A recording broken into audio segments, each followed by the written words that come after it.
आप सभी का हमारे इंस्टीट्यूट में स्वागत है। चलिए फिर हम शुरू करते हैं हमारा नया टॉपिक।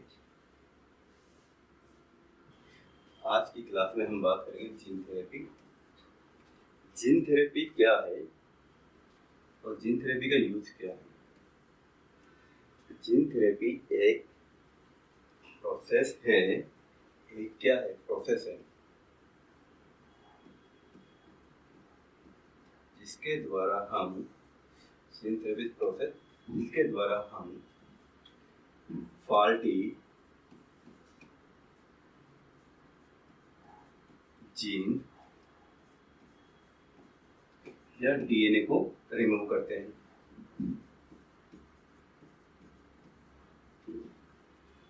या इसके द्वारा हम इस फॉल्टी जीन को साइलेंट करते हैं। इस फॉल्टी जीन को क्या करते हैं, साइलेंट करते हैं।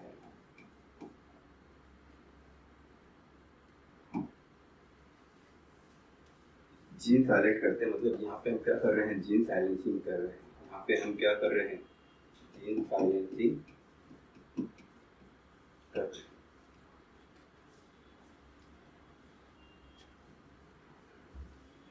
मतलब हमारे अंदर कोई ऐसी पर्सन के अंदर, किसी पर्सन के अंदर कोई ऐसी डिजीज आ जाए, पर्सन या इंडिविजुअल के अंदर कोई डिजीज आ जाए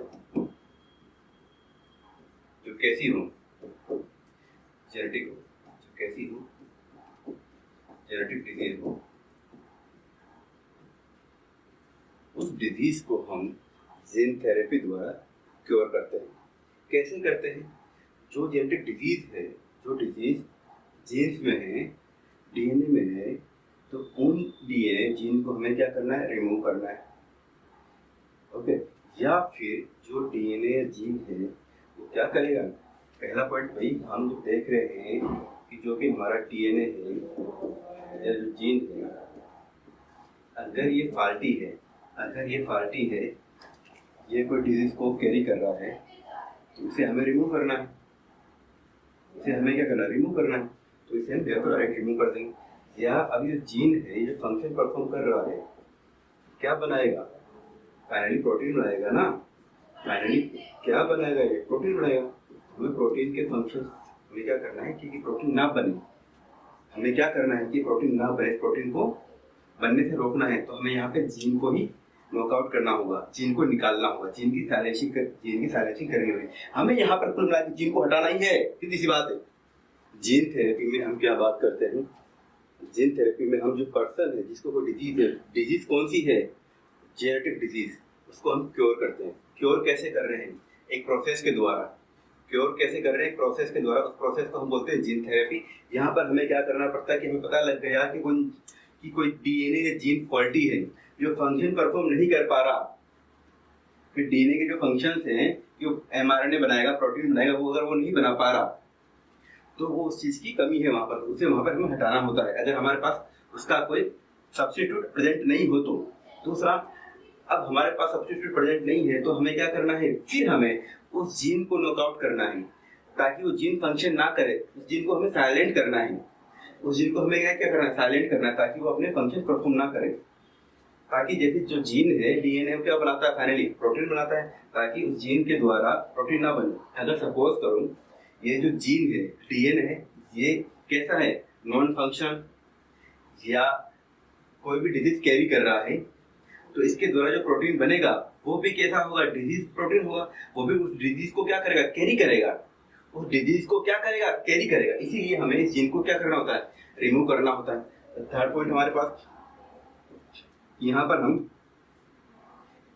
हम क्या करते हैं, यहाँ पर हम इंट्रोड्यूस करते हैं,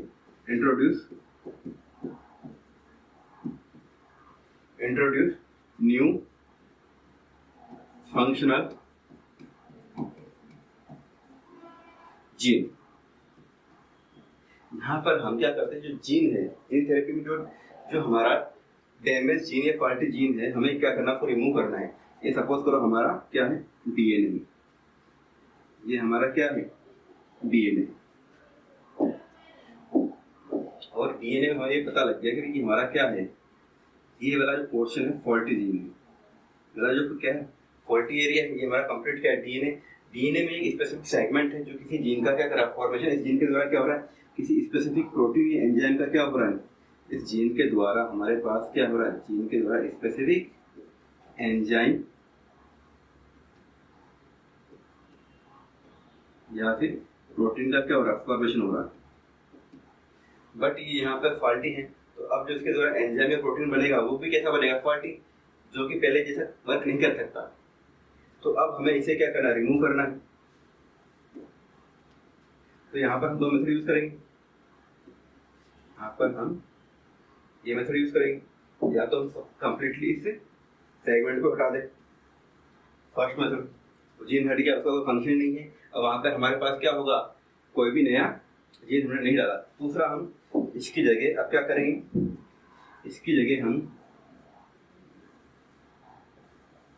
इसको रिमूव कर यहाँ पर हम नया जीन इंसर्ट करते हैं। न्यू जीन हमने यहाँ क्या किया, इंसर्ट किया, न्यू जीन हमने यहाँ क्या किया, इंसर्ट किया, न्यू जीन हमने यहाँ क्या किया, इंसर्ट किया,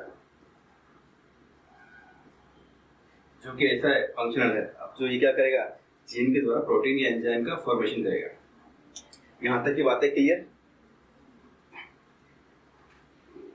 फॉल्टी जीन को रिमूव करने के लिए और जीन साइलेंसिंग के लिए हम एक नई टेक्निक यूज करते हैं, जिसे हम बोलते हैं क्रिस्पर। इसे हम क्या बोलते हैं, क्रिस्पर टेक्निक।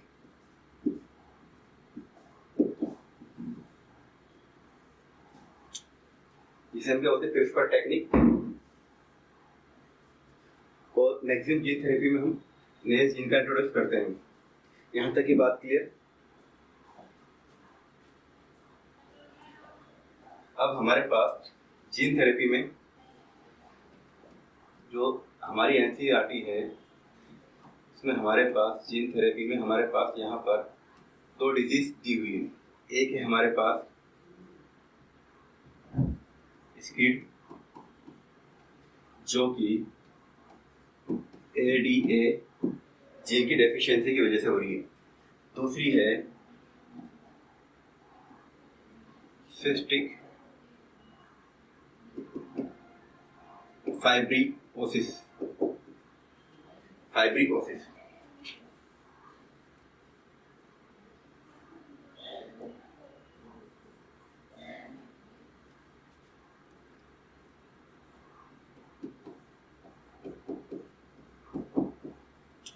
जो कि हमारी कैसे है, CFTR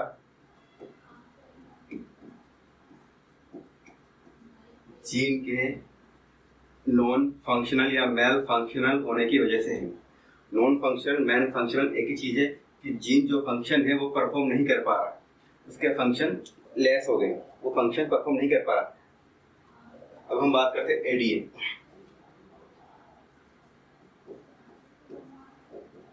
एडीए क्या है, एडीए एडिनोसाइन डीएमिनेस एक जीन है जो एंजाइम के द्वारा क्या करता है, एक प्रोटीन का फॉर्मेशन करता है। और प्रोटीन किसके लिए रेस्पॉन्सिबल है, वो जो जीन या प्रोटीन रेस्पॉन्सिबल है टी सेल एक्टिवेशन के लिए। किसके लिए रेस्पॉन्सिबल है, टी सेल एक्टिवेशन के लिए। एडीए जीन जो है वो टी सेल एक्टिवेशन के लिए रेस्पॉन्सिबल है।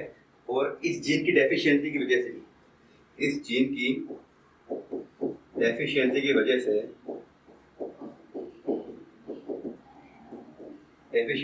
से हमें यहाँ पर एक डिजीज हो जाती है, जिसकी सीवियर कंबाइंड इम्यूनो डेफिशिएंसी।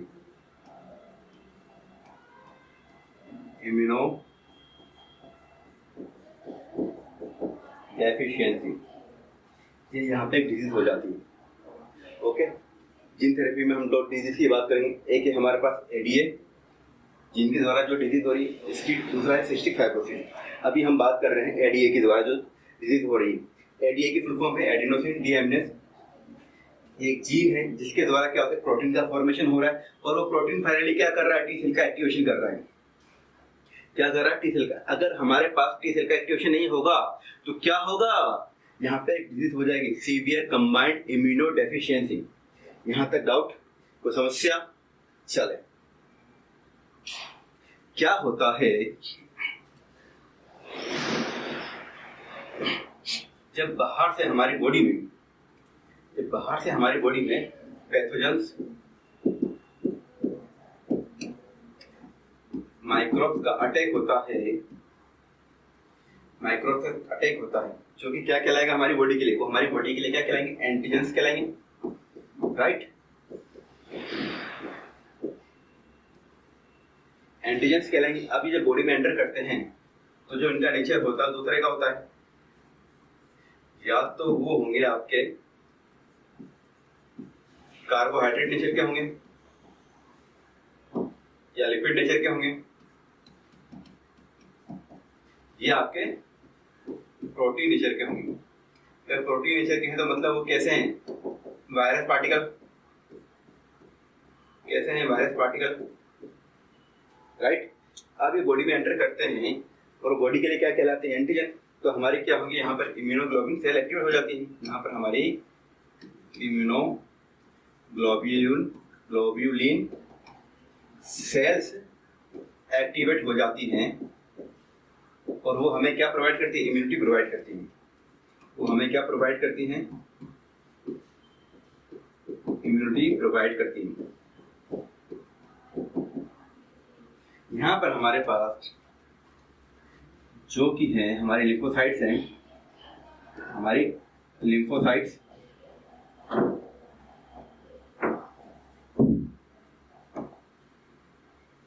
हमारी क्या है, लिम्फोसाइट्स,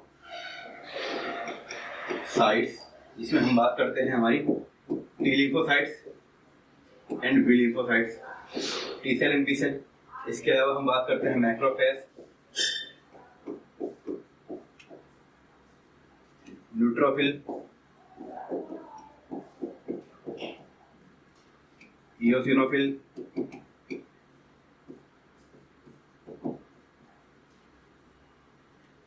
और बी सेल में हम बात करते हैं, यहाँ पे हमारे पास दो तरह की सेल्स होती हैं, plasma cell and memory cell. Memory cell का फंक्शन क्या है, ये किसी भी एंटीजन के लिए मेमोरी का फॉर्मेशन करती है कि भाई ये पहली बार आ रहा है, दूसरी बार आ रहा है। अगर पहली बार आ रहा है तो ये अपना वर्क परफॉर्म नहीं करेगी। अगर वही एंटीजन दोबारा आता है तो पहचान लेती है कि दोबारा आया है, इसको किल करना है। क्या करना है, किल करना है।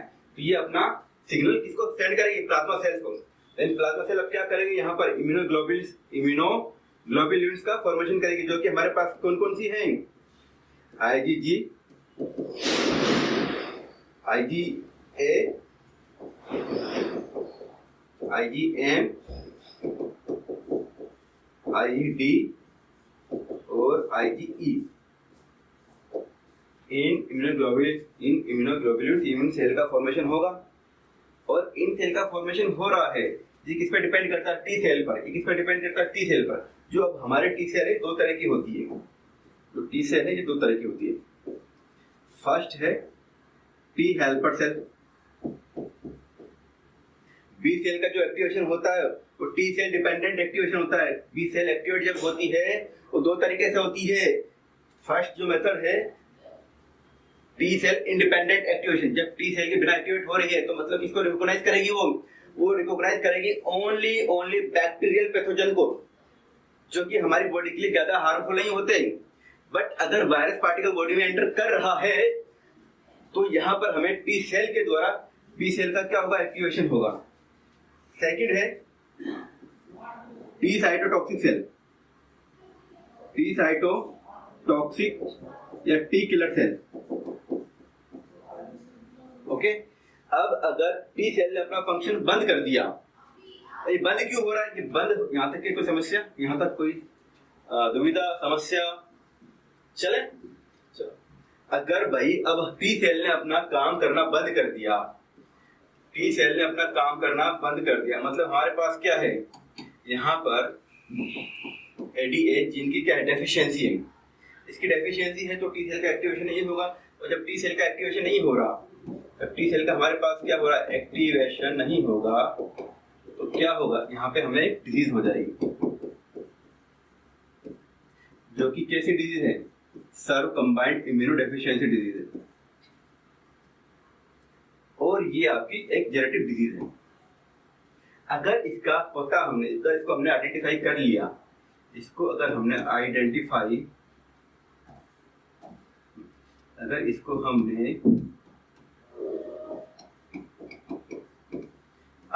कर लिया, कब, एम्ब्रियो स्टेज में, जब हमारा एम्ब्रियो फॉर्मेशन हो रहा है उस स्टेज में अगर हमने इसको आइडेंटिफाई कर लिया और वहां पर हमने एम्ब्रियो में एडीए जीन को इंसर्ट कर दिया, एडीए जीन को इंसर्ट कर दिया, जब हमारे पास क्या है, एडीए जीन की डेफिशिएंसी है, और हमें पता लग गया जब हमने एम्ब्रियो को चेक किया, जब हमने चेक किया कि एम्ब्रियो में इस जीन की कमी है और एक डिजीज यहाँ हो रही है, उसको बार बार इन्फेक्शन होंगे, उनसे बचाने के लिए हमने एडीए जीन को इंसर्ट किया, तो अब ये क्या होता है, कंप्लीटली परमानेंट क्योर हो जाता है, कंप्लीटली परमानेंट क्योर हो जाता है।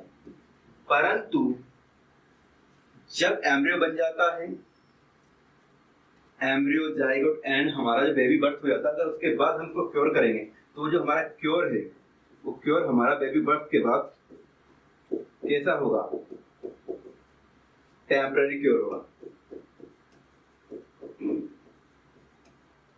और इस क्योर में हमें बार बार रिपीटेशन हमें करना पड़ेगा, किसका,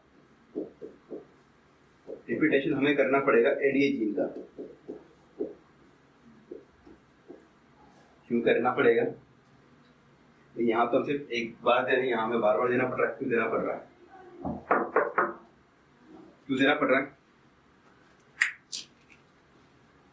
रहा है, क्योंकि हर सेल की एक लाइफ स्पान होती है। तो टी सेल भी, ये भी क्या है, टी सेल भी एक सेल है, और हर सेल का क्या है, एक लाइफ स्पान होता है। एक क्या होता है, लाइफ स्पान। जीन थेरेपी की बात कर रहे थे कि हमारे जीन में कोई म्यूटेशन आ जाता है, या हमारा जो जीन है वो नॉन फंक्शनल होता है, वो किसी प्रोटीन का फॉर्मेशन नहीं कर रहा, तो हमें उस जीन को कुछ मेथड के द्वारा हटाना होता है, और उसकी जगह हमें वहां पर फंक्शनल जीन को इंसर्ट करना होता है। इसे हम क्या कहते हैं, जीन थेरेपी कहते हैं। इसका परमानेंट क्योर हम कब कर सकते हैं, परमानेंट क्योर जब हम एम्ब्रियो स्टेज में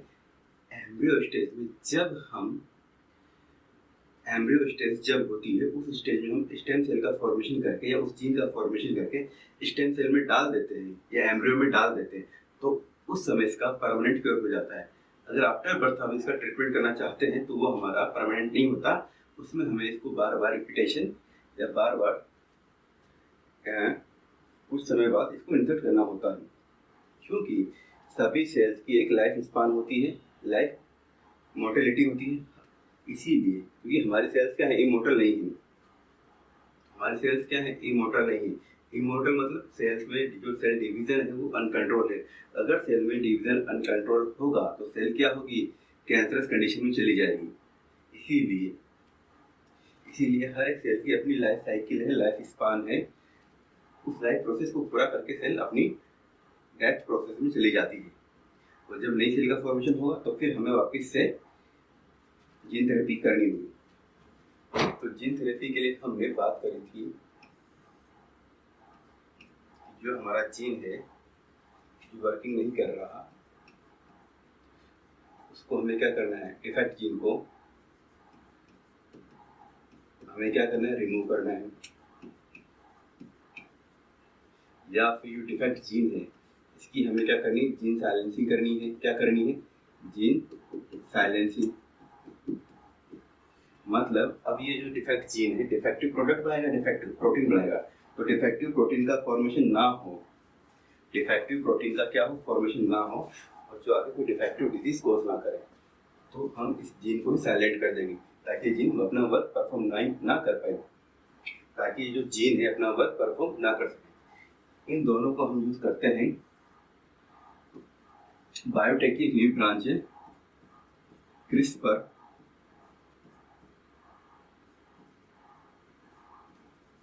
Cas9 या क्रिस्पर टेक्नोलॉजी में हम यूज करते हैं, जहाँ पर हम Cas9 प्रोटीन यूज करते हैं। और नेक्स्ट मेथड है हमारे पास कि यहाँ पर हम डिफेक्ट जीन को क्या कर दें, रिमूव कर दें, और उसकी जगह हम यहाँ पर फंक्शनल जीन को क्या कर दें, इंसर्ट कर दें। फंक्शनल जीन को क्या कर दें, इंसर्ट कर दें।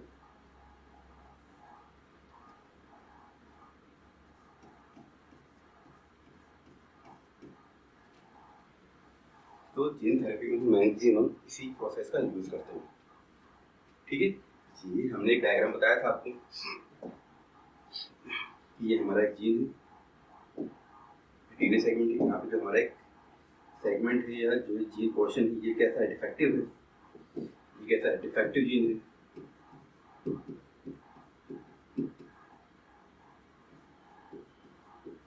अब ये डिफेक्टिव जीन क्या करेगा, आगे जाके डिफेक्टिव प्रोटीन बनाएगा। तो हमें क्या करना है, इसको रिमूव करना है।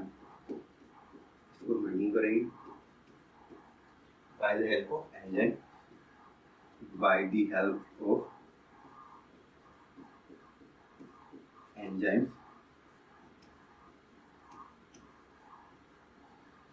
ओके, और इसकी जगह हम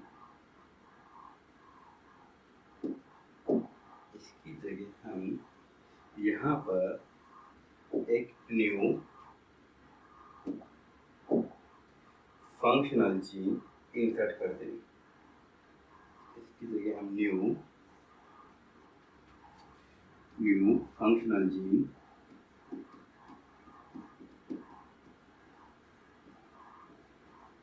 क्या करेंगे, इंसर्ट कर देंगे। ठीक, अब ये जीन फंक्शनल है तो ये क्या करेगा, अपना एमआरएनए देन प्रोटीन का फॉर्मेशन। ठीक, प्रोटीन का फॉर्मेशन, प्रोटीन के क्या होंगे, फंक्शन होंगे।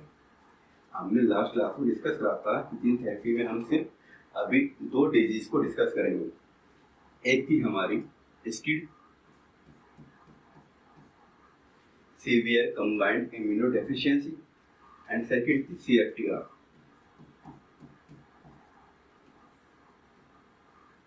ओके, इन दो को हम डिस्कस करेंगे।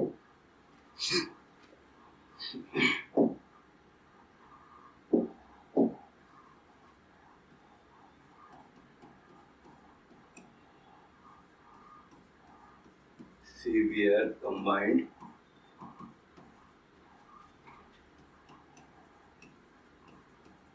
Immuno deficiency. ये जो डेफिशिएंसी होती है हमारी बॉडी में, हमारे टी सेल में क्या होता है, हमारी जो इम्यून सेल्स होती हैं, हमारी जो इम्यून सेल्स हैं वो हमें क्या प्रोवाइड करती है, इम्यूनिटी प्रोवाइड करती है। जो मैं डिस्कस कर चुका हूँ कि हमारे पास इम्यून सेल्स जो होती हैं, ग्रैन्युलोसाइट्स और एग्रेनुलोसाइट्स होती हैं, macrophage, monocyte, eosinophils, T lymphocytes, B lymphocytes. तो हम यहाँ पे बात करेंगे ओनली टी लिम्फोसाइट्स की, क्योंकि इस डिजीज के लिए जो जीन रेस्पॉन्सिबल है, वो जीन है हमारा ADA जीन। कौन सा जीन है, ADA जीन, जिसको हमने बोला है एडेनोसाइन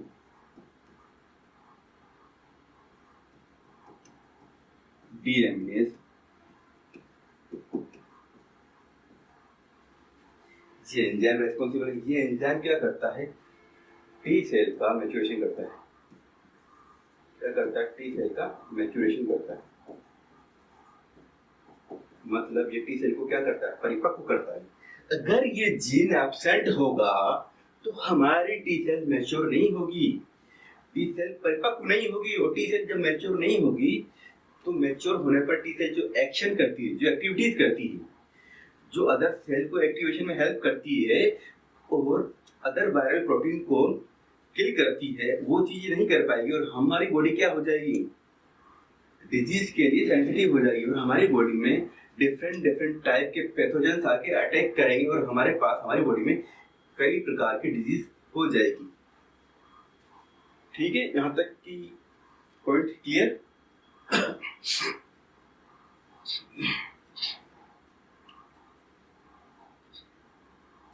यहाँ तक की पॉइंट क्लियर? ठीक है। अब जो जीन थेरेपी होती है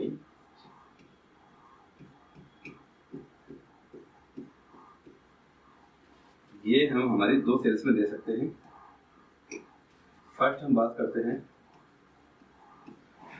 सोमैटिक सेल जीन थेरेपी।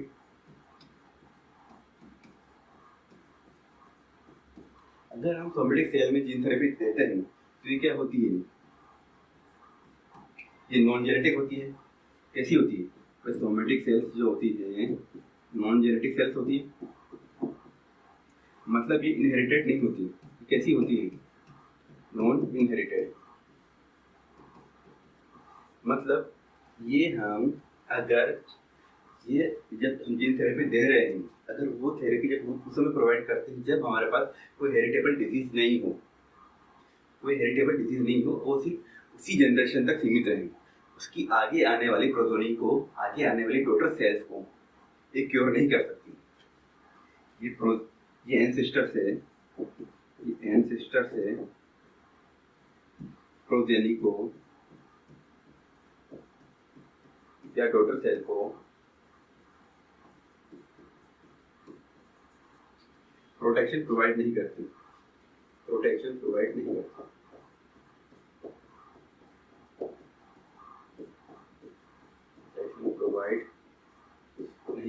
क्योंकि सोमैटिक सेल सिर्फ एक इंडिविजुअल तक ही सीमित रहती है। इसके फंक्शन सिर्फ एक पर्सन तक ही सीमित है, एक इंडिविजुअल तक ही सीमित है। ठीक है।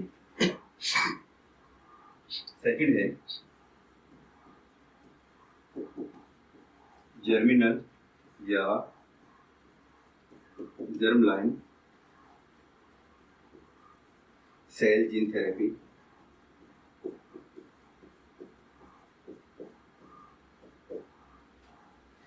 ये जीन थेरेपी हम जेनेटिक डिजीज, इनहेरिटेबल डिजीज की कंडीशन में प्रोवाइड करते हैं। और ये जब हम प्रोवाइड कर रहे हैं और जब इसका हमें परमानेंट क्योर चाहिए है, उस समय हम इसको कहाँ करते हैं? एम्ब्रियो स्टेज में प्रोवाइड करते हैं। एम्ब्रियो स्टेज में स्टेम सेल के अंदर प्रोवाइड करते हैं, क्योंकि स्टेम सेल के फॉर्मेशन के बाद ही हमारा क्या होता है? लिम्फोसाइट का फॉर्मेशन होता है। तो यहाँ पे क्या होता है? Permanent cure. और अगर आफ्टर बर्थ होता है तो हमें यहाँ पे क्या चाहिए? इसकी बार बार रिपीटेशन चाहिए, रिपीटेशन की रिक्वायरमेंट होती है। रिपीटेशन की रिक्वायरमेंट होती है। यहाँ तक कोई समस्या?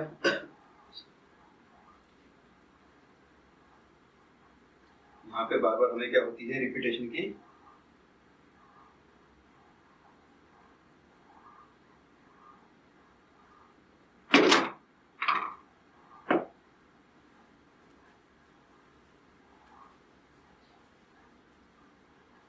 ये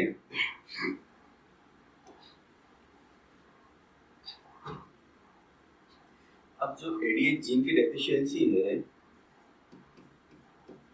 एडीए जीन की जो डेफिशिएंसी है, ये सबसे पहले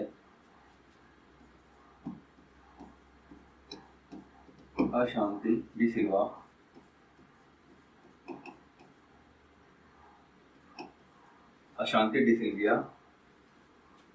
नामक एक फीमेल में ऑब्जर्व करी गई थी।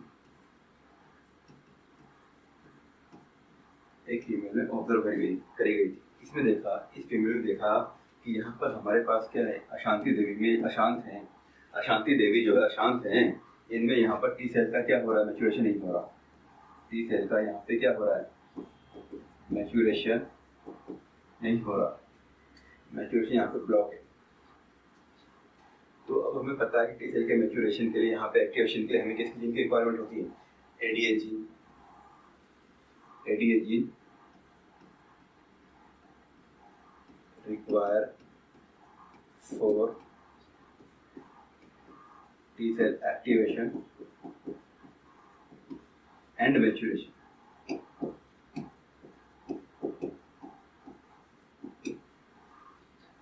तो अब हमें इनकी जीन थेरेपी करनी थी, हमें पता लगा, तो हमने इनकी जीन थेरेपी करने के लिए इस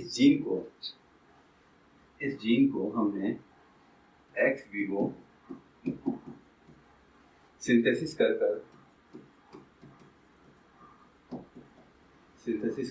इसका हमने क्या किया, बार बार रिपीटेशन किया, पीरियोडिक इन्फ्यूजन किया या रिपीटेशन किया। क्यों किया? क्योंकि हम क्या कर रहे थे, इसकी जो टी सेल है, अशांति देवी की टी सेल मैच्योर नहीं हो पा रही थी, तो हमने क्या किया, अशांति देवी से, जो हमारी अशांति देवी है, समझने के लिए काट रो, हमने इनकी लॉन्ग बोन मैरो से हमने यहाँ पे टी सेल को निकाला, टी सेल को हमने कल्चर किया। टी सेल को कल्चर करने के बाद हमने इसमें बाहर से हमने यहाँ पर एडीए जीन को डाल दिया। जब एडीए जीन डाल देते हैं, अब यहाँ पे हमारी क्या होगी, टी सेल को वापस हम इंसर्ट कर देते हैं अशांति देवी की बॉडी में। इंसर्ट कर दिया हमने अशांति देवी की बॉडी में, इंसर्ट कर दिया। अब यहाँ पे क्या होगी, टी सेल एक्टिव होगी और ये इसको एक इम्यूनिटी प्रोवाइड करेंगे। बट क्या होता है, कुछ समय बाद फिर वापस से हमें डी जीन की रिक्वायरमेंट होती है। क्यों होती है बार बार रिक्वायरमेंट? क्योंकि टी सेल क्या है, आपकी टी सेल क्या है, एक मोटर सेल है। तो इसकी खुद की एक लाइफ साइकिल है, लाइफ स्पान है, और उस लाइफ साइकिल को कंप्लीट करने के बाद डेथ फेज में चली जाती है। इसीलिए जब नई सेल बनेगी तो फिर उसके हमें क्या चाहिए, मैच्योरेशन चाहिए। मैच्योरेशन के लिए फिर क्या चाहिए, जीन चाहिए। तो इस समय फिर हमें इसको बार बार पीरियोडिक कंडीशन में या फिर रिपीटेशन कंडीशन में इसको हम इस जीन को इंसर्ट करना होता है। जिस तरह हम किडनी डायलिसिस करवाते हैं हर 6 मंथ में 3 मंथ में जब हम किडनी डायलिसिस करवाते हैं, इसी तरह हम यहाँ पर बार बार कुछ समय बाद जीन थेरेपी करवाते हैं। ओके, ये पॉइंट क्लियर? क्यों करते हैं बार बार? क्योंकि टी सेल की क्या है, एक खुद की लाइफ साइकिल। और टी सेल जो हमारी कैसी है, टी सेल जो है मोटर सेल है। टी सेल कैसी है, मोटर सेल है, ये मरने वाली सेल है। टी सेल जो है ये मरने वाली सेल है, इसीलिए ये इमोर्टल नहीं है। मतलब कि ये इसमें सेल डिवीजन जो हो रहे हैं कंट्रोल तरीके से हो रहे हैं। इसके अंदर जो सेल डिवीजन हो रहे हैं कंट्रोल तरीके से, कंट्रोल मैनर में और सीक्वेंशियल वे में हो रहे हैं। इसीलिए हमें इस जीन को बार बार क्या करना होता है, प्रोवाइड करना होता है।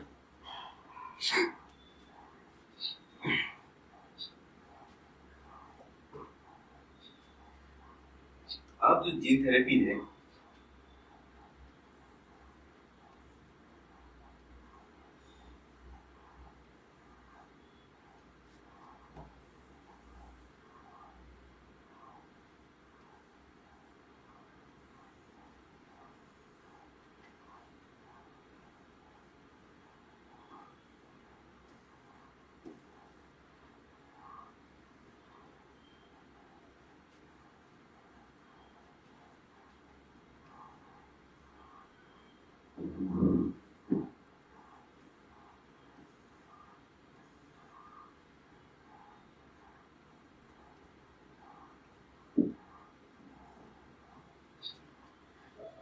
अब जो हम यहाँ जीन थेरेपी करेंगे,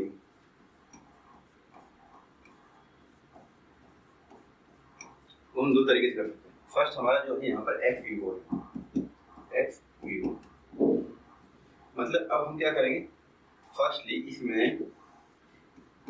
एक पेशेंट है हमारा, ये एक क्या है पेशेंट, जिसमें हमारे पास एडीए जीन की क्या है डेफिशिएंसी, एडीए जीन की क्या है डेफिशिएंसी, क्या है भाई डेफिशिएंसी है। राइट। तो अब हम क्या करेंगे, इन भाई साहब से, इस पर्सन से, इस पेशेंट से हमने इसकी टी सेल को क्या किया, एक्सट्रैक्ट किया। टी सेल को हमने क्या किया, एक्सट्रैक्ट किया। टी सेल को कल्चर कर रहे हैं। कल्चर कर हम यहाँ पर टी सेल में, टी सेल के अंदर हम यहाँ पर, टी सेल के अंदर अब यहाँ पर हम फंक्शनल एडीए जीन को इंसर्ट कर देते हैं और वापिस जो टी सेल यहाँ पर हमारे पास है, जिसमें हमारे पास एडीए जीन है, इस जीन को ह्यूमन बॉडी में, पेशेंट की बॉडी में,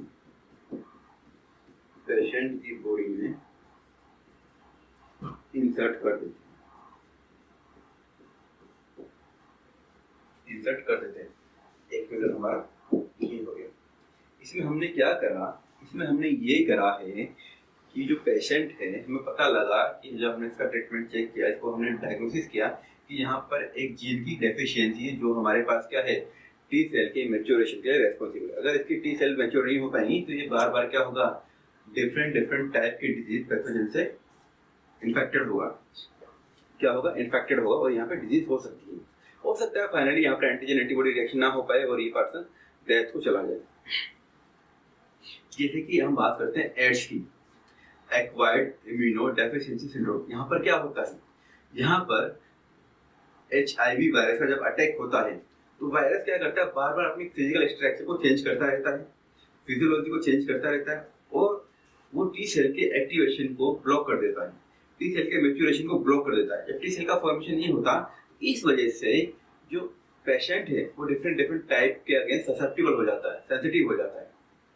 क्या हो जाता है, सेंसिटिव हो जाता है। इसीलिए यहाँ पर कलेक्शन ऑफ डिजीज का फॉर्मेशन हो जाता है। इसीलिए एड्स के अंदर कलेक्शन ऑफ डिजीज का सिंथेसिस या फॉर्मेशन हो जाता है या अटैक होता है, इसीलिए इसे सिंड्रोम कहा गया है। और सिंड्रोम क्या है, सिंड्रोम एक प्रोसेस है जहां पर कलेक्शन ऑफ डिजीज होती है, जहां पे क्या होती है, कलेक्शन ऑफ डिजीज। ये पॉइंट क्लियर। अब हम बात करते हैं इन विवो। नेक्स्ट पॉइंट है हमारा इन विवो।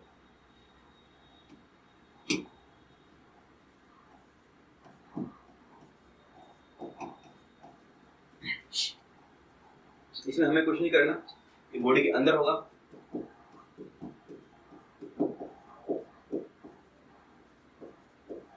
बॉडी के अंदर ये भी हुआ है, बट फर्स्टली हमने क्या किया, टी सेल को बाहर निकाला है, बाहर कल्चर किया है, जीन बाहर डाला है, जीन हमने सेल को बाहर निकाल के फिर डाला है। अब यहाँ पर हम क्या कर रहे हैं कि फर्स्टली हमने यहाँ पे क्या लिया, फंक्शनल जीन लिया। फंक्शनल जीन को सीधे डायरेक्ट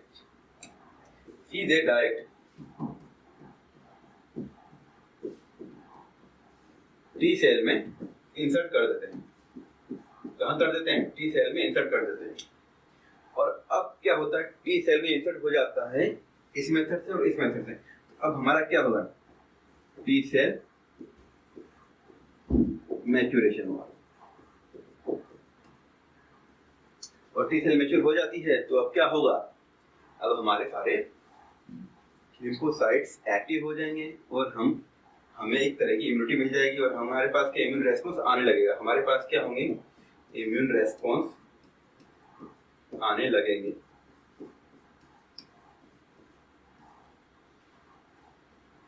परंतु इन दोनों ही तरीकों से हमें बार बार क्या चाहिए, इसका रिपीटेशन चाहिए, पीरियोडिक डिफ्यूजन चाहिए, पीरियोडिक रिपीटेशन चाहिए। पीरियोडिक तरीके से या फिर रिपीटेशन तरीके से बार बार हमें इस जीन को क्या करना होगा, बॉडी के अंदर इंसर्ट करना होगा। क्योंकि हमारे टी सेल क्या है, अभी थोड़ी देर पहले बताया था कि हमारे टी सेल क्या है, मोर्टल है, मरने वाली सेल है, इसकी खुद की लाइफ साइकिल है, खुद की लाइफ प्रोसेस है।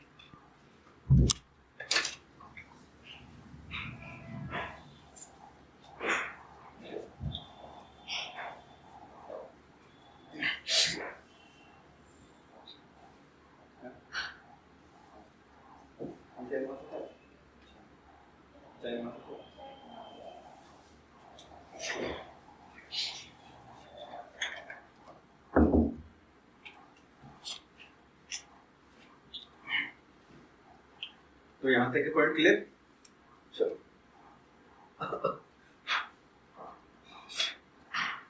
चलो अब हम नेक्स्ट डिजीज की बात कर लेते हैं। नेक्स्ट है हमारे पास CFTR।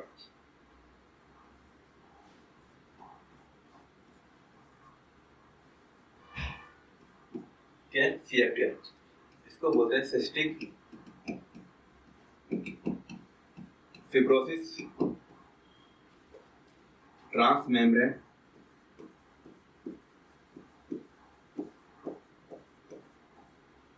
कंडक्टेंस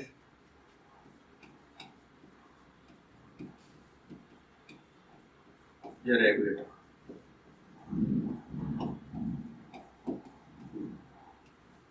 ठीक है, CFTR को हम सिस्टिक फाइब्रोसिस ट्रांसमेम्ब्रेन रेगुलेटर भी बोल सकते हैं या ट्रांसमेम्ब्रेन कंडक्टेंस रेगुलेटरी बोलते हैं। एक जीन है जो कि क्या करता है, ये एक जीन है CFTR, एक जीन है जो आपके CFTR प्रोटीन का फॉर्मेशन करता है। क्या करता है? प्रोटीन का फॉर्मेशन करता है। तो जो प्रोटीन है ना भाई CFTR, ये protein as a ion channel या लिगैंड की तरह वर्क करता है, या लिगैंड की तरह क्या करता है, वर्क करता है, फंक्शन करता है।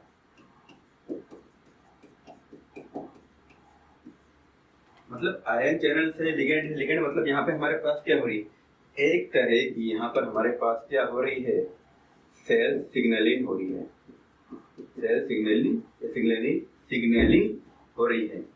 आयन चैनल से मतलब ये यहाँ पे क्या करेगा, यहाँ आयंस का, यहाँ पे ये आयंस का या मॉलिक्यूल्स का क्या करेगा, ट्रांसपोर्टेशन करेगा। क्या करेगा? ट्रांसपोर्टेशन करेगा। जैसे हम बात करते हैं हमारी किसकी, plasma lemma, plasma membrane, bio membrane की। तो जो हमारी प्लाज्मा मेम्ब्रेन होती है, क्या भाई, हमारी जो प्लाज्मा मेम्ब्रेन होती है, हमारी यहाँ पर क्या है, प्लाज्मा मेम्ब्रेन जो है ना, इस पर क्या है, इस पर कुछ प्रोटीन होते हैं प्रेजेंट।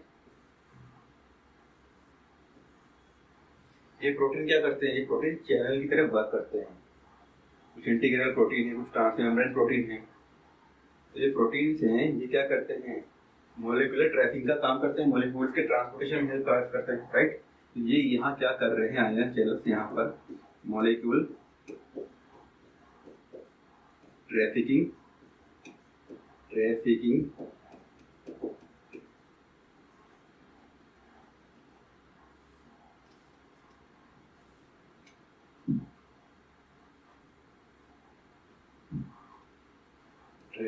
का काम करते हैं। मतलब इन आयन के ट्रांसपोर्टेशन में हेल्प करते हैं। जो CFTR जीन है, ये हमारे क्रोमोसोम नंबर 7 की लॉन्ग आर्म पर प्रेजेंट होता है। CFTR एक जीन है जो कि हमारी क्रोमोसोम नंबर 7 की लॉन्ग आर्म पर प्रेजेंट होता है, जो कि CFTR प्रोटीन का फॉर्मेशन करता है। ये एक ट्रांसमेम्ब्रेन प्रोटीन होता है, ट्रांसमेम्ब्रेन प्रोटीन होता है जो कि आयंस के ट्रांसपोर्टेशन में या अदर मॉलिक्यूल्स के ट्रांसपोर्टेशन में हेल्प करता है। क्या करता है, मॉलिक्यूल के ट्रांसपोर्टेशन में हेल्प करता है, मॉलिक्यूलर या मॉलिक्यूल्स ट्रैफिकिंग का काम करता है, मॉलिक्यूल की ट्रैफिकिंग का काम करता है, कंट्रोल करता है। ठीक है, ये एक तरह की सेल सिग्नलिंग प्रोसेस है। इसमें होता क्या है, CFTR में होता क्या है,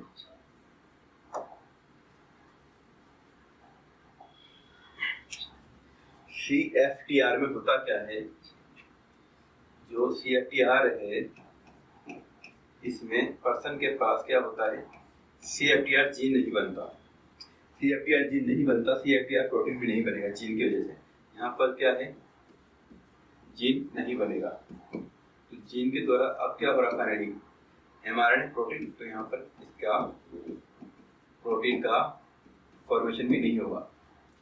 अब जब प्रोटीन का फॉर्मेशन नहीं हो रहा तो क्या होता है, जो हमारी रेस्पिरेटरी ट्रैक्ट है, respiratory tract, reproductive tract,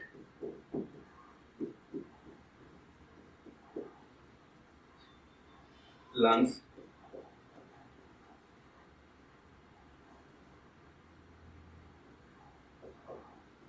gastrointestinal tract,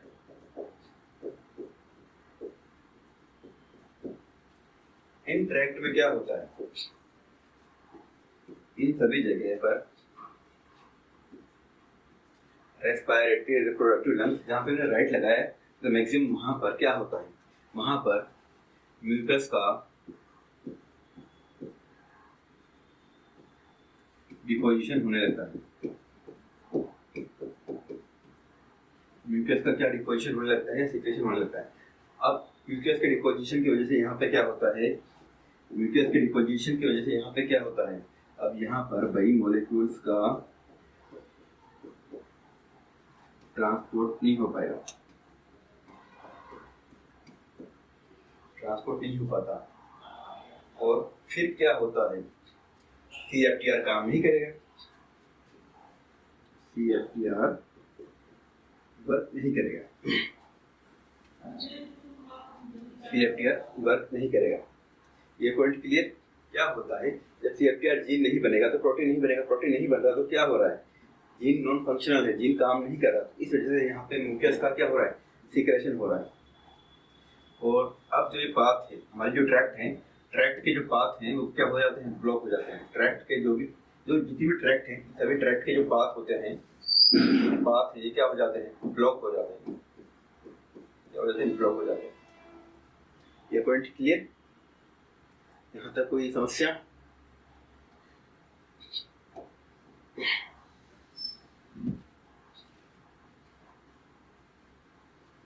तो जो CFTR है,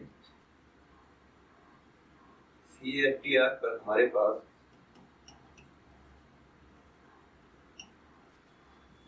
टू डिफरेंट डोमेन्स होते हैं।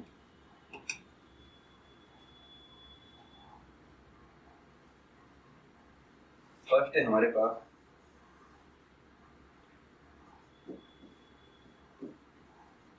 न्यूक्लियोटाइड बाइंडिंग साइट या binding domain, nucleotide binding domain, जो कि न्यूक्लियोटाइड्स को बाइंड करता है। सेकंड है हमारे पास यहाँ पर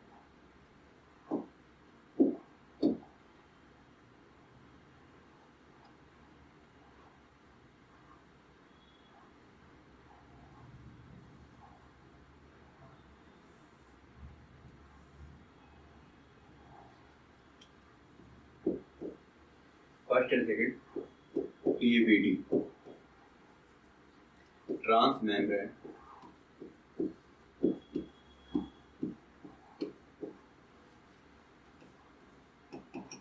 बाइंडिंग डोमेन या साइट। ये पॉइंट 12th क्लास के साथ थोड़ा सा बड़ा पॉइंट है, सिर्फ इसको याद कर लो कि बाइंडिंग साइट से क्या काम होता है। ठीक है, तो अब हम बात करते हैं, ये जो हमारी प्लाज्मा मेम्ब्रेन है,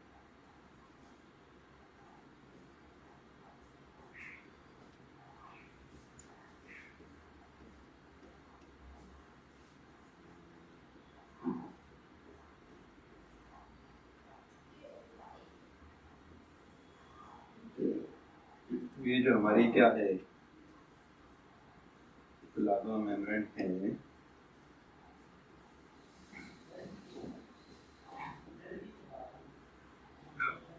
इस प्लाज्मा मेम्ब्रेन पे हमारे पास क्या होता है,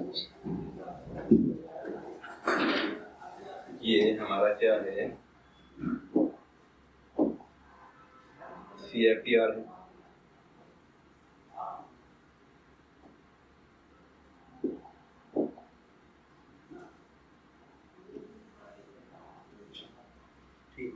अब जो CFTR है, ये CFTR क्या करता है?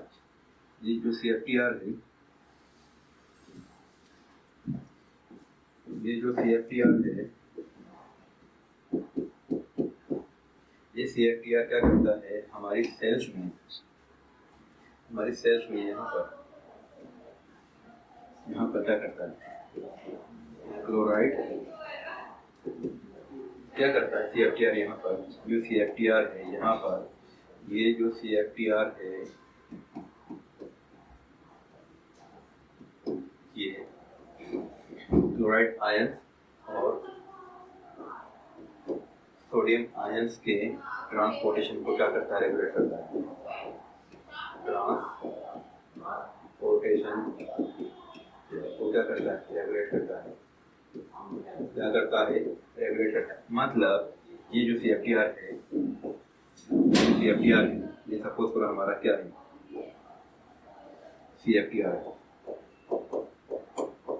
ठीक है। ये CFTR क्या करता है? सेल के अंदर से क्लोराइड आयन को बाहर लाएगा और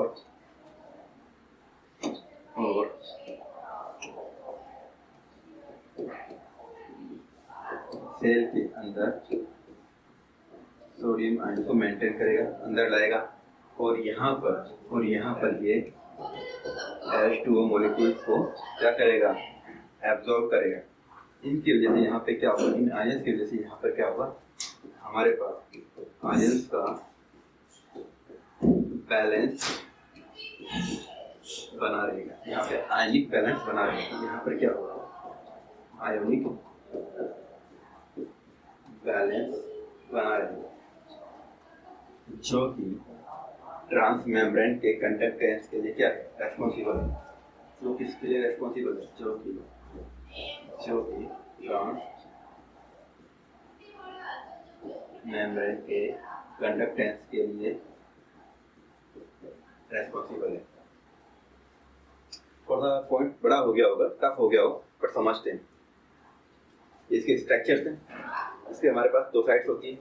फर्स्ट है transmembrane binding site, second है हमारे पास न्यूक्लियोटाइड बाइंडिंग साइट, जो क्या करते हैं? मॉलिक्यूल्स के ट्रैफिंग को रेगुलेट करते हैं। कैसे करते हैं? ये क्लोराइड आयंस को सेल के अंदर से बाहर लाते हैं और सोडियम आयन को सेल के अंदर ट्रांसपोर्ट करने में हेल्प करते हैं, ताकि और साथ साथ ये क्या करते हैं? वाटर मॉलिक्यूल को एब्जॉर्ब करते हैं, ताकि सेल के अंदर जो आयनिक कंसंट्रेशन, आयनिक बैलेंस है वो बना रहे।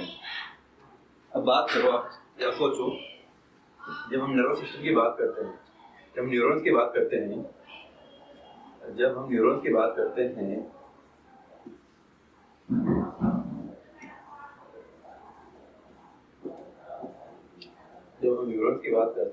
तो न्यूरॉन्स में हमारे पास क्या होते हैं? आयंस का ही तो ट्रांसपोर्टेशन होता है। जब हम हार्ट मसल की बात करते हैं तो वहाँ पे हमारे पास क्या हो रहा है? आयंस का ट्रांसपोर्टेशन हो रहा है, जो क्या कर रहे हैं? एज ए सिग्नल क्या होते हैं? एज ए सिग्नल मैसेंजर होते हैं, जो एज ए केमिकल मैसेंजर होते हैं। क्या होते हैं? एज ए केमिकल मैसेंजर क्या करते हैं? सिग्नल को ट्रांसफर करते हैं। क्या करते हैं? सिग्नल को ट्रांसफर करते हैं। सिग्नल को ट्रांसफर करते हैं। और ये आयंस अगर यहाँ पे इक्वल कंसंट्रेशन में होंगे तो ही यहाँ पे क्या होगा? सिग्नल का ट्रांसफर होगा। क्या होगा? सिग्नल का ट्रांसफर होगा। तो ये जो CFTR है एक चैनल की तरह वर्क करता है। ये जो CFTR है,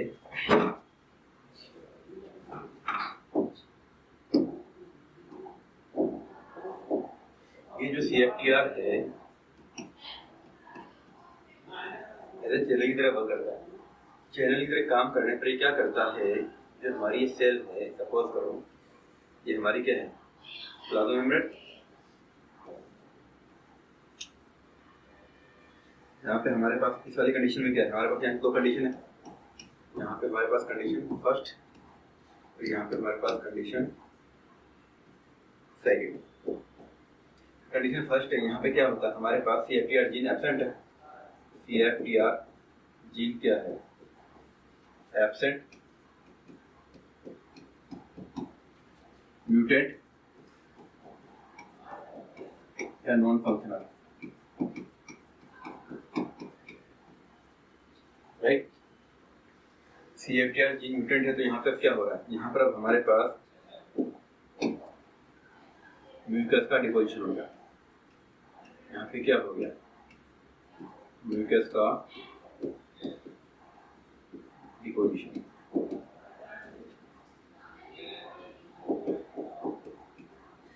अब जब म्यूकस का डिपोजिशन हो गया तो यहाँ पे क्या होगा, मॉलिक्यूलर ट्रैफिकिंग नहीं हो पाएगी। मॉलिक्यूलर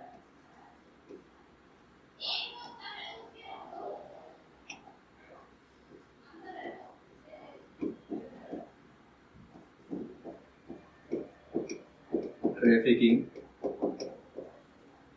नहीं हो पाएगी और CFTR प्रोटीन का काम नहीं हो पाएगा, और CFTR प्रोटीन का काम नहीं हो पाएगा। परंतु क्या होता है, जैसे ही यहाँ पे CFTR जीन एक्टिव हो जाता है, यहाँ पर हमारे पास क्या है, यहाँ पर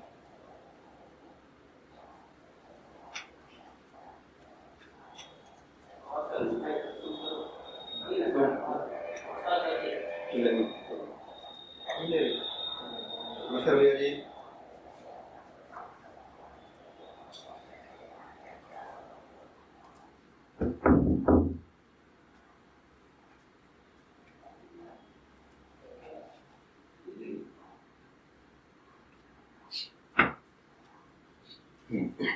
अब जैसे यहाँ पे क्या होता है, हमारे पास CFTR जो जीन है ये कैसा है, फंक्शनल है। फंक्शनल है तो यहाँ पे क्या हो रहा है, यहाँ पर हमारे पास क्या हो रहे हैं, क्लोराइड आयंस का क्या हो रहा है, ट्रांसपोर्टेशन हो रहा है। और सेल के अंदर क्या हो रहा है, यहाँ पर सोडियम आयन का ट्रांसपोर्टेशन हो रहा है। इसकी वजह से यहाँ पे क्या हो रहा है, यहाँ पे आयनिक बैलेंस हो रहा है। यहाँ पे क्या हो रहा है, एक तरह का आयनिक बैलेंस का फॉर्मेशन हो रहा है। और इसके अलावा जो क्लोराइड आयन से ये क्या कर रहे हैं, वाटर मॉलिक्यूल पे एब्जॉर्ब कर रहे हैं। इसकी वजह से यहाँ पे क्या हो रहा है, यहाँ पे क्या हो रहा है, सेल की परमिएबिलिटी इंक्रीज हो रही है। वाटर मॉलिक्यूल का क्या हो रहा है, ट्रांसपोर्टेशन हो रहा है। वाटर मॉलिक्यूल को एब्जॉर्ब कर रहे हैं, उनका ट्रांसपोर्टेशन हो रहा है। वाटर मॉलिक्यूल के यहाँ पे क्या हो रहा है, एब्जॉर्ब हो रहा है एंड ट्रांसपोर्टेशन हो रहा है। एंड क्या हो रहा है, ट्रांसपोर्टेशन हो रहा है। इसकी वजह से यहाँ पे क्या होता है, म्यूकस का फॉर्मेशन नहीं हो पाता। यहाँ पे क्या होता है, इस वजह से म्यूकस का फॉर्मेशन नहीं हो पाता। म्यूकस का फॉर्मेशन ब्लॉक हो जाता है। और ये सेल कैसी होती है, परमिएबल सेल होती है। ये सेल कैसी होती है, परमिएबल सेल होती है। ये सेल कैसी होती है, परमिएबल सेल होती है। ठीक है। और जो यहाँ पे जीन्स है, ये क्या करते हैं, यहाँ पे CFTR प्रोटीन का फॉर्मेशन कर रहे हैं। CFTR प्रोटीन का फॉर्मेशन कर रहे हैं, जो कि आयन चैनल की तरफ वर्क करकर क्या करता है, जो कि आयन चैनल की तरह क्या करेगा, वर्क करेगा। आयन चैनल की तरह क्या करेगा, वर्क करेगा और इन मॉलिक्यूल्स के ट्रांसपोर्टेशन में हेल्प करेगा।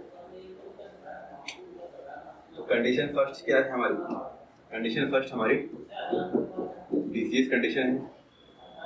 कंडीशन सेकंड कैसी है हमारी, वर्किंग कंडीशन है या फंक्शनल कंडीशन। ठीक है। ये आपने देखा कि CFTR जीन कैसे काम करता है।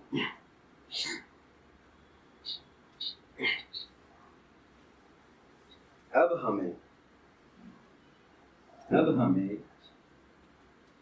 इन दोनों ही तरीकों में, CFTR और जीन थेरेपी में, CFTR और जीन थेरेपी में हमें क्या करना है, दोनों ही तरीकों में हमें क्या करना है,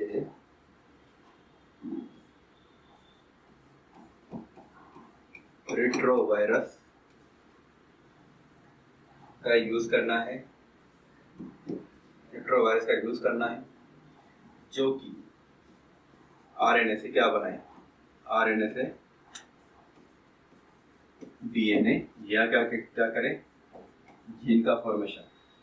और यहाँ पर जो एंजाइम यूज हो रहा है, जो एंजाइम यहाँ पे हम यूज करते हैं वो होता है हमारा reverse transcriptase enzyme. Transcriptase enzyme की हेल्प से हम क्या करते हैं, आरएनए से डीएनए का फॉर्मेशन करते हैं। अब ये डीएनए बना है, इससे हम क्या करेंगे, वापस एमआरएनए बनाएंगे, और ये एमआरएनए क्या करेगा, फाइनली प्रोटीन को कोड करेगा। प्रोटीन को कोड करेगा जो कैसा होगा, जो आपका फंक्शनल होगा। कैसा होगा, फंक्शनल होगा। अब जो रेट्रोवायरस हमने यहाँ यूज किया है, ये क्या है हमारा, ये इज ए वेक्टर और व्हीकल है। यहाँ पर हमने क्या किया, जो वायरस यूज कर रहे हैं, जो यहाँ पर हम वायरस यूज कर रहे हैं, इस वायरस के वायरुलेंट फैक्टर को हमें क्या करना होता है, रिमूव करते हैं, ताकि ये वायरस बॉडी में होस्ट में इंसर्ट करे तो क्या करे, इंसर्ट करे तो वायरोलोजेनिक डिजीज या इन्फेक्शन को वायरोलोजेनिक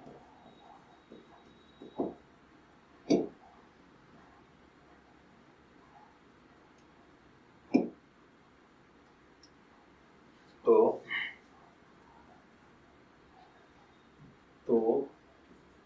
वायरोलोजेनिक डिजीज को ना करे, डिजीज को ना करे, ये वायरुलेंट हमें इन्फेक्शन ना हो। परंतु वायरस जो अपना नेचर होता है, वायरस नेचर को क्या करे, मेंटेन रखे। क्या करे, मेंटेन रखे। मेंटेन कैसे, मतलब मेंटेन मतलब वायरस क्या करता है, हमारे डीएनए के साथ अटैच हो जाए, डीएनए के साथ अटैच बाइंड हो जाए, और रेप्लिकेशन प्रोसेस को क्या करें, हाइड कर लें, और रेप्लिकेशन प्रोसेस को क्या कर लें, और रेप्लिकेशन प्रोसेस को क्या कर लें, और जो हमारी रेप्लिकेशन प्रोसेस है उसको क्या करे, हैक कर ले। भाई वायरस का काम क्या है, वायरस क्या करता है, वायरस हमारे डीएनए के साथ बाइंड हो जाता है और हमारे डीएनए की सिंथेसिस की प्रोसेस को क्या कर लेता है, हैक। क्या कर लेता है, हैक, अपने कंट्रोल में ले लेता है। वायरस क्या करता है, वायरस खुद के कंट्रोल में ले लेता है। इस तरह हम यहाँ पे क्या कर रहे हैं, एक रिकॉम्बिनेंट डीएनए का फॉर्म कर रहे हैं। तो इस प्रोसेस के द्वारा हम यहाँ क्या कर रहे हैं, रेट्रोवायरस द्वारा हम यहाँ क्या कर रहे हैं, रिकॉम्बिनेंट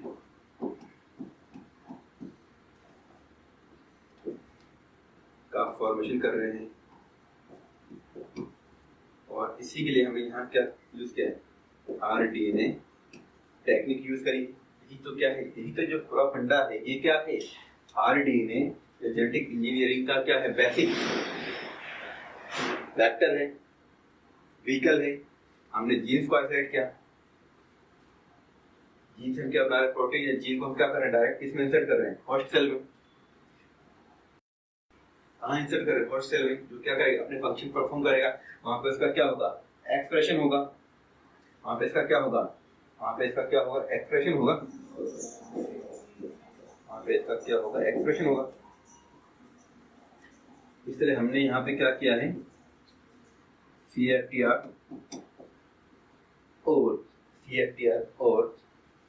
और ADH जीन का हमने यहाँ पे क्या करवाया है, एक्सप्रेशन करवाया है। CFTR और ADH जीन को हमने क्या करवाया है, एक्टिव करवाया है, ताकि उनकी वजह से हमारे CFTR प्रोटीन का फॉर्मेशन हो रहा है और T सेल का मैच्योरेशन हो रहा है। तो यहाँ पर हम क्या कर रहे हैं, यहाँ पर हम रेट्रोवायरस को यूज कर रहे हैं। रेट्रोवायरस को हमने यहाँ पे क्या क्या करा, रेट्रोवायरस यहाँ पर हमने वेक्टर के तौर पर या व्हीकल के तौर पर रेट्रोवायरस को यूज किया। रेट्रोवायरस को क्या क्या यूज किया। रेट्रोवायरस क्या करता है, ये आपका आरएनए से डीएनए बना रहा है, ठीक है। या यहाँ पे हम क्या कर रहे हैं, कॉम्प्लीमेंट्री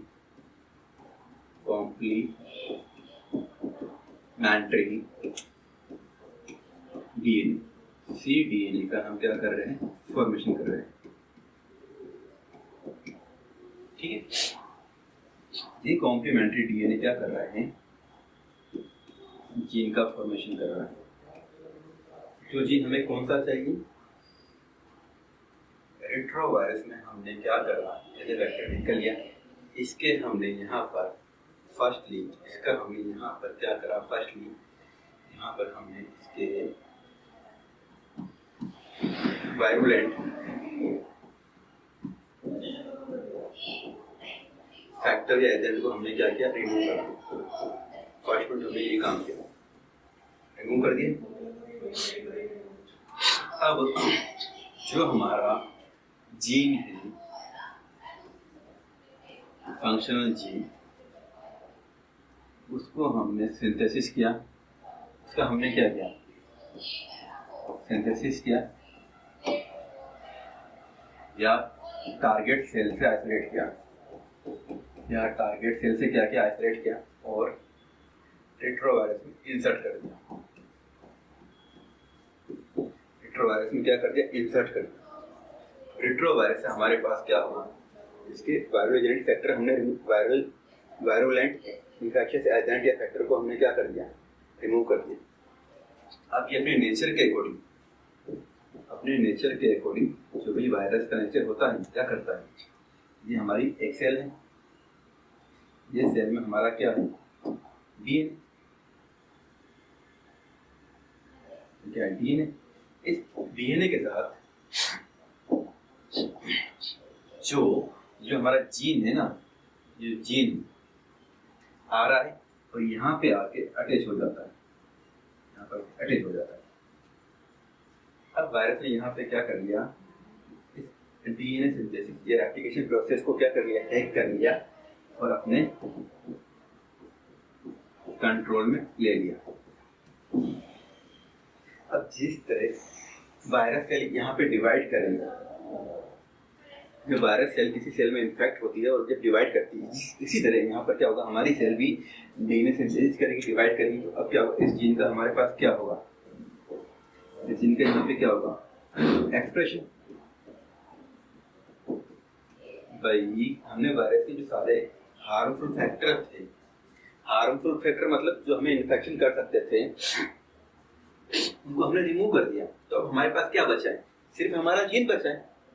सेल तो वायरस की है, आएगा डीएनए के साथ अटैच हो जाएगा, अटैच हो गया। अब हमारा डीएनए क्या सिंथेसिस कर रहा है, डीएनए सिंथेसिस के साथ जो जीन हमने लिया है ना, जो फंक्शनल जीन, वो भी तो सिंथेसिस हो रहा है। जब जीन सिंथेसिस होता है तो क्या होता है, प्रोटीन का फॉर्मेशन। क्या हो रहा है, प्रोटीन का फॉर्मेशन, और प्रोटीन के फॉर्मेशन द्वारा क्या हो रहा है, उसका एक्सप्रेशन। तो यहाँ पर हमने किसका एक्सप्रेशन किया, यहाँ पर भाई हमने करा है एडीए जीन का एक्सप्रेशन। एडीए जीन का हमने क्या किया, एक्सप्रेशन किया है, जिसके द्वारा हमारा क्या हो रहा है, T cell maturation. And second है हमारा, यहाँ पर हम किसका यूज कर रहे हैं, सीएफटीआर जीन का एक्सप्रेशन। क्या कर रहे हैं, सीएफटीआर जीन का एक्सप्रेशन, जिसके द्वारा क्या हो रहा है, म्यूकस का फॉर्मेशन नहीं हो रहा। इसके द्वारा क्या हो रहा है, म्यूकस का फॉर्मेशन नहीं हो रहा। इस तरह रेट्रोवायरस से यूज करते हैं। और ये जो मेथड है ये कहलाता है आपका रिकॉम्बिनेंट डीएनए। और जो ये डीएनए जो बना है, ये जो डीएनए बना है आपका, ये जो डीएनए है ये आपका हो गया रिकॉम्बिनेंट डीएनए। क्या है, रिकॉम्बिनेंट डीएनए। ये कंप्लीट आपकी जीन थेरेपी।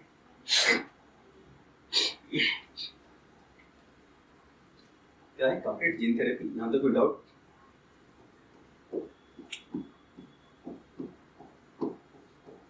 जीन थेरेपी में हमने बात करी थी कि यहाँ पे हमारे पास क्या है, जो जीन हमारा फंक्शन नहीं कर रहा, जो हार्मफुल जीन है, जो म्यूटेंट जीन, उसको हमें क्या करना है, रिमूव करना है।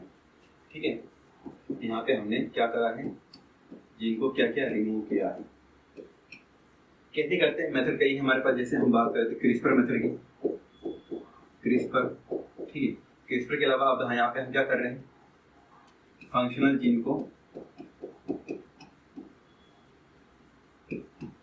हम इंसर्ट करते हैं। इंसर्ट करने के लिए हम यहाँ पे क्या यूज कर रहे हैं, रेट्रोवायरस या RDNA टेक्निक। यहाँ पे हमने क्या यूज किया, RDNA टेक्निक। कौन कौन सी डिजीज को हमने क्योर किया है, यहाँ पे हमारे पास 2 डिजीज हैं। फर्स्ट है यहाँ पे ADA डेफिशिएंसी। ADA डेफिशिएंसी जो किस में हो रही है, टी सेल में। यहाँ पे टी सेल क्या हो रही है, मैच्योर नहीं हो पा रही। इसमें सर्च किया गया, किसमें इसको खोजा गया था, अशांति डिसिल्वा। ये कौन थी, एक फीमेल थी। अप्रॉक्स लमसम 92 में इसको डिस्कवर करा गया था फीमेल के अंदर। इसमें क्या हो रहा था, टी सेल का फॉर्मेशन नहीं हो रहा था। क्यों नहीं हो रहा था, क्योंकि टी सेल के पास जो जीन होते हैं मैच्योरेशन के, वो जीन यहाँ पे एब्सेंट थे। इसीलिए इस जीन को हमने रेट्रोवायरस की हेल्प से सिंथेसिस किया और डाला। मेथड हमारे पास क्या है, 2 हैं, एक्स विवो और इन विवो। सेकेंड है यहाँ पे हमारे पास CFTR। CFTR की जीन को हमने सिंथेसिस किया by the help of retrovirus और सेल में डाला। ये क्या कर रहा है, मॉलिक्यूलर ट्रैफिकिंग में हेल्प कर रहा है। क्या कर रहा है, मॉलिक्यूलर ट्रैफिकिंग में हेल्प कर रहा है। मॉलिक्यूल का अगर इजीली ट्रैफिकिंग होगा तो यहाँ पे म्यूकस का फॉर्मेशन होगा। जैसे ही अगर म्यूकस का फॉर्मेशन हो गया, यानी कि जीन काम नहीं कर रहा, जीन काम नहीं करेगा तो म्यूकस का फॉर्मेशन होगा। और जब म्यूकस का फॉर्मेशन हो जाएगा तो वहां पर हमारे पास क्या होगा, इन्फेक्शियस एजेंट का फॉर्मेशन होगा। वहां पे डिफरेंट टाइप के डिजीज कॉज हो जाएगी। जब आपको सर्दी खांसी जुकाम होती है तो वहां पे क्या होता है, आपके रेस्पिरेटरी ट्रैक्ट में म्यूकस का सीक्रेशन डिपोजिशन हो जाता है और आपको वहां पे एलर्जी भी हो सकती है और डिफरेंट टाइप की डिजीज हो जाती है। डिजीज कई बार डिजीज वहां पे क्रोनिक भी हो जाती है, लॉन्ग टर्म चली जाती है। यहाँ पे क्या हो गया, डिजीज हो जाती है। और इनको एक्टिव करने के लिए हमें क्या, CFTR जीन को बाहर से सिंथेसिस कर बॉडी के अंदर इंसर्ट करना होता है by the help of retrovirus. By the help of retrovirus, जिसके द्वारा CFTR प्रोटीन का फॉर्मेशन हो जाए। और ये जो प्रोटीन बनता है ये क्या काम करता है, मॉलिक्यूलर ट्रैफिकिंग का काम करता है। ये एक आयन चैनल है। क्या है, ये एक आयन चैनल है। चलिए, थैंक यू क्लास, आज के लिए इतना ही। कल फिर मिलते हैं नए टॉपिक के साथ।